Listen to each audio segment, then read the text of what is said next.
சுக்கிர தசையில் வந்து பயங்கரமாக நல்ல ஒரு பொசிஷனுக்கு கொண்டு வரக்கூடிய 20 வருஷம் இல்லையா. அப்போ அந்த மாதிரி இந்த ராகு கேதுக்களுடைய புள்ளி அப்படின்னு சொல்லக்கூடிய புள்ளி இந்த ஓடிடியில் வரும்ல. இப்போது அந்த ராகு அதான் கேதுனுடைய புள்ளி அப்படின்றது இப்போலாம் வந்து ஃபிலிம் கிடையாது.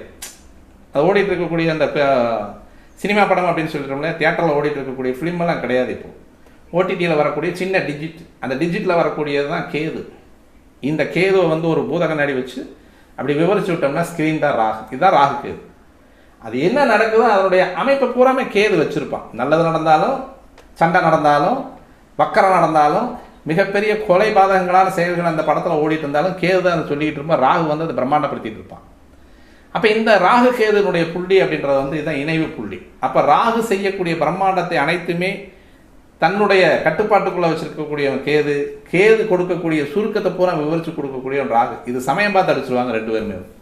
இப்போ இந்த மாதிரி கிரகங்கள் எங்கெங்கே இருந்தால் நன்மையை தரக்கூடிய ஒரு அமைப்பாக இருக்கும். லக்கணத்தில் உட்கார்ற ராகு, அந்த லக்கணத்தில் 7ஆம் இடத்துல கேது உட்காந்துருவார். சமுதாயம்னா என்ன, அதை பற்றிய சிந்தனைகள், அதை பற்றிய அனுபவங்களை தரக்கூடியவன் கேது 7ல் உட்காந்தாங்க.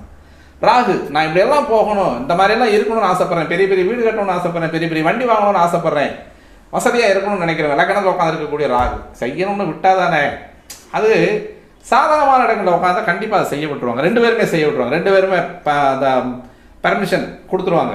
பெர்மிட் அலர்ட் அப்படின்னு சொல்லி கொடுத்துருவாங்க. Permission granted. ஆனால் அந்த ராகு கேதுக்கள் இருக்கக்கூடிய இடம் வந்து நம்ம முதல்ல சொன்ன மாதிரி ஆம இடம் எருது சுறா கன்னி தானா, அதாவது கடகராசியும் மேச ரிஷப மகர கன்னி இந்த வீடுகளில் இருந்தால் நல்லதை செய்வாங்களா அப்படின்னா கண்டிப்பாக கிடையாது. அவங்களுடைய கம்ஃபர்ட் ஜோனில் உட்காந்தாங்கன்னா கண்டிப்பாக அது நன்மையை தரக்கூடிய ராகு கேதுக்களினுடைய தசை நல்லா இருக்கும். அப்போ மேச ராசியில் உட்காரக்கூடிய ராகு அப்படின்றது மட்டுமே நம்ம எடுத்துக்கூடியது. இது வந்து இந்த இடத்துல சொன்னதுங்கிறது வந்து அது ஒரு அந்த பால பாடம் அப்படின்னு சொல்லக்கூடிய இடம் தான். அது அங்கே இருந்தாலும் நல்லது கொடுக்கும் அப்படின்னு சொல்லக்கூடியது வந்து பொதுவாக நமது மூல நூல்களில் சொல்லப்பட்டிருக்கக்கூடிய ஒரு அமைப்பு.